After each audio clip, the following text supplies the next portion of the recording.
No debate, Lucas Gesta, evangélico, e Ariel Lazarri, católico, discutem quem tem autoridade na fé, a Bíblia ou a tradição da Igreja.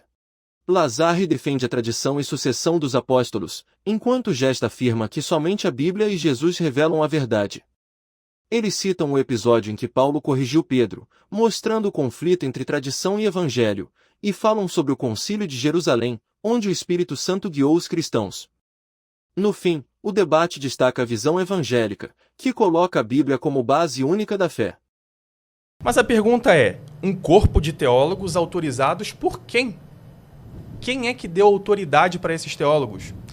A Reforma Protestante ela trouxe essa vontade de devolver a Bíblia para o povo. Mas o que acontece é que, como a Bíblia é indicada como a única autoridade, e todos os fiéis, pelo seu sacerdócio comum, como você trouxe, seriam papas, capazes de interpretar a Sagrada Escritura, o que acontece é que eles começam a discutir qual que é a versão correta da Sagrada Escritura. O que essa palavra quer dizer no original? Vocês veem muitos debates assim, que as pessoas estão sempre indo no... O que quer dizer no original? O que quer dizer no original? E como você faz isso, o que você está fazendo, na verdade, é afastar a Bíblia do povo. Porque agora só aqueles que são sábios, aqueles que têm estudos, é que vão conseguir fazer a real interpretação da palavra de Deus. Mas antes eu queria dizer por que nós aceitamos o magistério como essa autoridade que é capaz de dizer quais são as coisas que nós devemos acreditar, o que a Bíblia está dizendo e quais tradições estão de acordo com essa escritura. E abrindo o livro dos Atos dos Apóstolos, capítulo 15. Você que está em casa, abre agora o livro dos Atos dos Apóstolos, capítulo 15. E o que acontece é que no Antigo Testamento tem uma regra clara de várias leis mosaicas, mais de 600 mandamentos que eram necessários ser seguidos, além daquilo que é a lei natural. Então, lei natural que todos nós temos no coração em qualquer lugar do mundo. Em qualquer lugar do mundo, torturar uma criança é uma coisa errada, porque, como São Paulo diz, seu som ressoa e se espalha em toda a terra. Então, todos nós temos a lei moral dentro do nosso coração. Mas existiam leis que eram dos judeus e que, quando a gente lê o Antigo Testamento, parece que elas devem ser seguidas eternamente. O que os apóstolos fazem aqui? Quando começam a se converter fiéis que eram de origem pagã, alguns que eram da seita dos fariseus dizem que eles precisariam seguir a lei de Moisés. E o que os apóstolos fazem, então? Está aqui no versículo 6, Atos Apóstolos 15, versículo 6. Então, os apóstolos e os anciãos reuniram-se para tratar desse assunto. É interessante que os apóstolos aqui não se reúnem sozinhos, mas existe já a figura dos anciãos que eles trazem com eles ali para conversar sobre esse tema, para decidir o que ia acontecer com aqueles judeus com aqueles pagãos que estavam entrando dentro do cristianismo. Nosso Senhor Jesus Cristo já tinha dito, quando ele viu a fé do centurião, que multidões iam vir do Oriente, do Ocidente, do Norte e do Sul, e se assentariam à mesa com Abraão, Isaque e Jacó, enquanto os filhos do reino seriam jogados fora. Então os apóstolos, isso é até engraçado, os apóstolos já sabiam que os pagãos iam Só que você sabe aí que não é os 12 apóstolos do que você está lendo, né? Apóstolo é um ministério apostólico em Antioquia, que é o missionário, não é os 12 apóstolos que você está lendo. Não, mas olha só, aí. em Jerusalém está escrito aqui. Chegaram então Quais alguns são os da apóstolos Judéia. que estão em Jerusalém? Só Pedro e João. Tiago não é apóstolo, é irmão Exatamente. de Jesus. Nossa, muito bom você trazer isso, porque são os apóstolos e os anciãos. Então eles sentam junto com esses anciãos que vão ser os seus sucessores. Na verdade, os apóstolos, eles por favor. são os anciãos, porque ele é uma sinagoga, uma igreja presbiteral. Por que não chamam tem essa apenas... diferença Lucas, de deixa 12. Os eu 12 terminar nem nosso estão assim. aí. Peraí, ele conclui. Pode eu acho que a gente concluir, vai Ariel. ter bastante tempo para cada um fazer Então, a sua concluir. argumentação. Isso. Okay. Então, os apóstolos, em todo momento aqui, está em Atos Apóstolos 15, ainda no início, eles estão em Jerusalém, são os apóstolos. Se reúnem com os anciãos, se reúnem os dois para tratar desse assunto. Eles vão debater bastante, mas o que é interessante é que no versículo 22, olha só o que está escrito aqui. Então, pareceu bem aos apóstolos e aos anciãos, e as versões da Bíblia mudam um pouquinho, mas todos estão dizendo a mesma coisa. Pareceu bem aos apóstolos e aos anciãos, de acordo com toda a igreja, escolher alguns dentre os seus para enviá-los a Antioquia com Paulo e Barnabé. Escolheram Judas, chamado Barsabás, e Silas, ambos muito respeitados pelos irmãos. Por intermédio deles enviaram a seguinte carta. Então eles mandam uma carta para os fiéis de Antioquia. E olha só, os apóstolos aqui, eles endereçam a carta junto dos anciãos, junto desses anciãos que eles escolheram para liderar as igrejas. Os apóstolos, nós, Quem? Os apóstolos e os anciãos, vossos irmãos. Saudamos os irmãos dentre os gentios que estão em Antioquia, na Síria e na Cilícia. Versículo 24.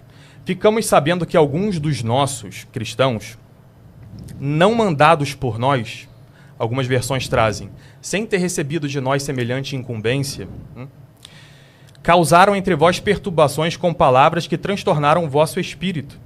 Então decidimos de comum acordo escolher alguns representantes e mandá-los até vós, junto com os nossos queridos irmãos Barnabé e Paulo, homens que arriscaram a vida pelo nome de nosso Senhor Jesus Cristo. Por isso estamos enviando Judas e Silas, que pessoalmente vos transmitirão a mesma mensagem, pois decidimos, o Espírito Santo e nós. Quem somos nós? Os apóstolos e os anciãos que eles haviam escolhido em Jerusalém. Não só os apóstolos. Eles, com o Espírito Santo, infalivelmente decidem isso aqui. Não vamos vos impor nenhum outro peso, além dessas coisas indispensáveis. Abster-se de carnes sacrificadas aos ídolos, do sangue, das carnes de animais sufocados, das uniões ilícitas. Fareis bem se evitardes essas coisas, passai bem. Eles não falam aqui do sábado, eles não falam aqui da questão das imagens, eles não falam aqui de um monte de coisas que os judeus faziam, e agora eles decidem, em nome do Espírito Santo, com toda a autoridade, que essas coisas não eram mais necessárias. Não havia nenhuma escritura dizendo que essas coisas poderiam caducar. Nada dizendo isso. Mas os apóstolos, com autoridade, junto aos anciãos, eles não se separam dos anciãos. Eles dão essa autoridade para os anciãos. Por quê? Porque eles eram muito espertos? Porque eles tinham estudado muito? Não. Porque eles têm a imposição das mãos dos apóstolos e por isso eles têm a garantia do Espírito Santo para fazer as decisões corretas que Deus quer para nós. Okay. Então a Igreja Católica segue essa sucessão apostólica, como nós vemos aqui na Bíblia, está aqui testificando. Eu queria saber do Lucas, quem é que autoriza esse corpo de teólogos da sua igreja a fazer as interpretações da Escritura, discernir quais são as Escrituras sagradas ou não, e discernir quais tradições são baseadas nela ou não? Ok, vamos lá. Lucas. Tá, então vamos lá. Você está dizendo que Paulo então tinha uma doutrina secreta que não está na Bíblia e que essa doutrina é a tradição da sua igreja?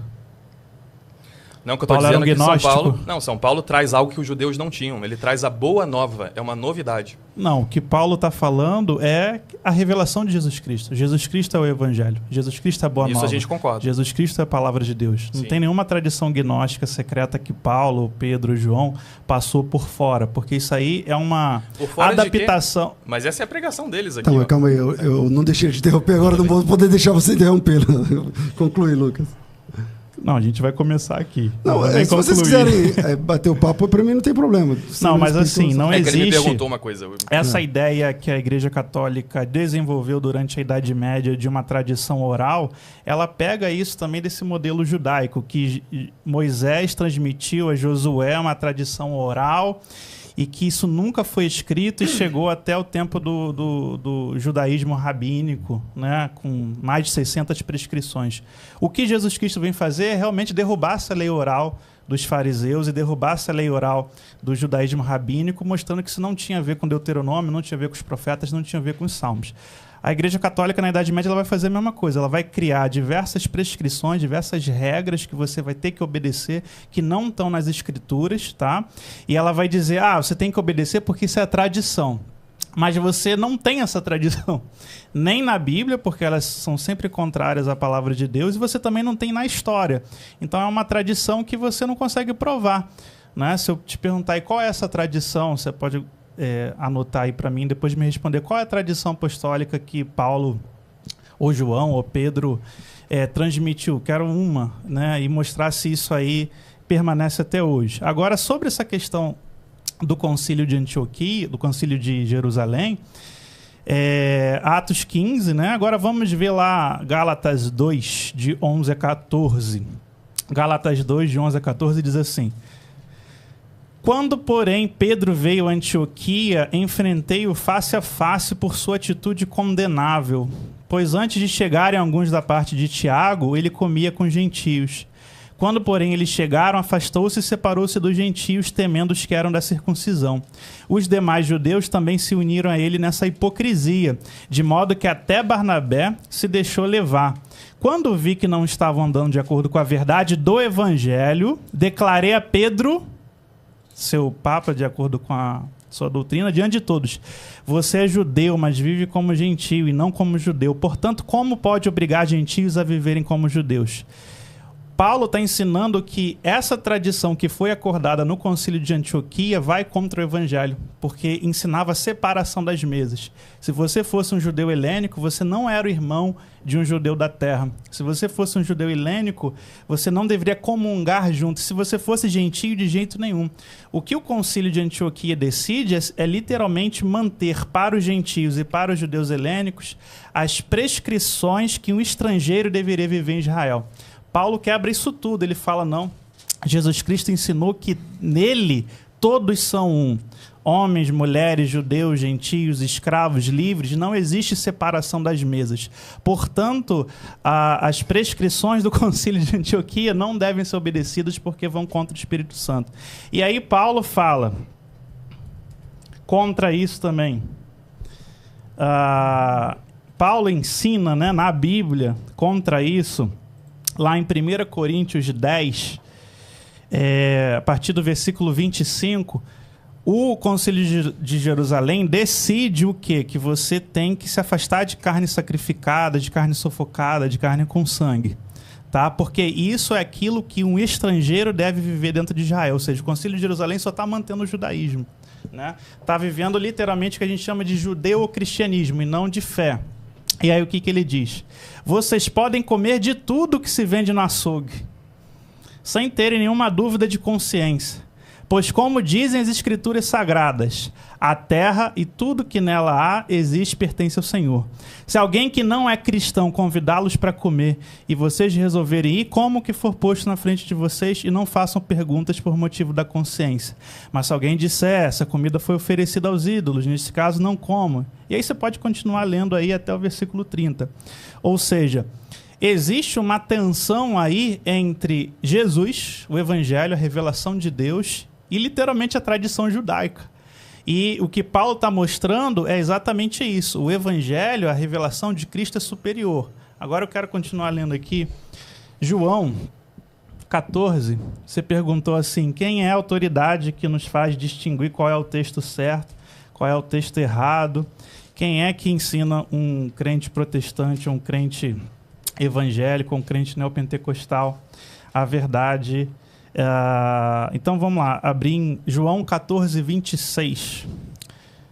João 14, 26 diz, mas aquele Consolador, o Espírito Santo, que o Pai enviará em meu nome, esse vos ensinará todas as coisas e vos fará lembrar de tudo quanto vos tenho dito.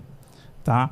Então, a nossa autoridade, na verdade, não é a minha capacidade humana, a minha intelectualidade humana. A minha autoridade é, no momento que eu criei e no momento que eu tenho o Espírito Santo fará me recordar de todas as coisas. E é exatamente isso que Paulo fala. Deixa eu só pegar que eu anotei aqui no meu celular. Paulo fala lá em Gálatas, capítulo 1, vamos voltar lá em Gálatas, já que você falou que é uma tradição que vem dos apóstolos. E Gálatas, capítulo 1,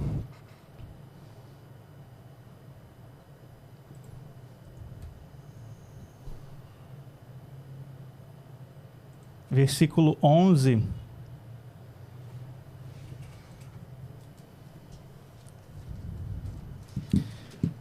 Paulo fala em Gálatas capítulo 1, versículo 11 o seguinte: mas faço-vos saber, irmãos, que o evangelho que por mim foi anunciado não é segundo os homens, porque não o recebi, nem aprendi de homem algum, mas pela revelação de Jesus Cristo.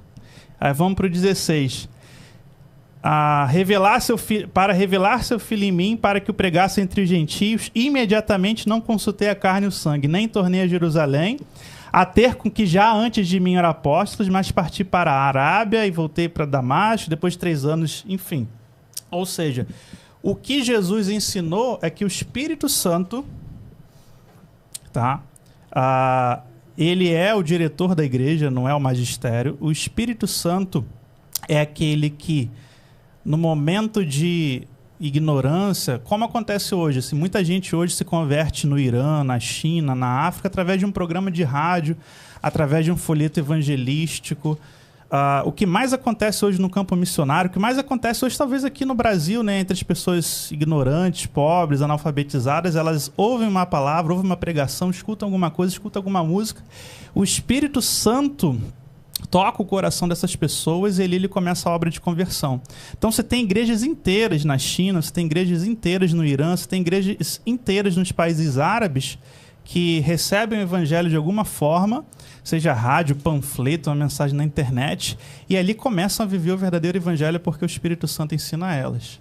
Então, mesmo... Eu falei que o protestante ele tem, né, seu corpo de pensamentos, de intelectuais, de sistemática, mas o evangélico, mesmo eu não concordando nessa nuda escritura evangélica, mesmo assim, o evangélico cristão com a Bíblia, ele tem o Espírito Santo. Ok. Né? E o evangélico com a igreja em si, você tem onde 2 ou 3 estiverem reunidos em meu nome, ali eu estarei presente deles. Mas eu queria responder algumas coisas aqui que ele falou. Talvez a gente possa fazer uma pausinha para eu responder algumas também, senão vai ter Você bastante quer? coisa. Pode ser? Não, deixa só, porque aí fica eu digo já solto. passar E aí é outro. de volta. Não, mas é de uma coisa que você falou. Tá. Porque o debate diz assim, o que quer dizer no original? E aí isso afasta a Bíblia do povo. Quem está trazendo a Bíblia para o povo já há 500 anos é a Reforma Protestante, traduzindo para todas as línguas, porque era proibido veementemente outra versão, a não ser a Vulgata, autorizada a partir do Concílio de Trento. Então, quem tem traduzido a Bíblia, levado a Bíblia, explicado a Bíblia, ensinado a teologia, inclusive todos vocês aí que se dizem evangélicos, vocês aprenderam a Bíblia numa igreja evangélica, vocês leram a Bíblia numa igreja evangélica, vocês estudaram teologia num seminário evangélico, porque o cerne da Reforma Protestante é ensinar a Bíblia para o povo. Aliás, a pedagogia surgiu com a Reforma Protestante, a exegese hermenêutica que a gente tem hoje, a filologia e todas as ciências literárias surgem dos reformadores protestantes na Alemanha, na Suíça e na Inglaterra, tentando traduzir a Bíblia para o povo.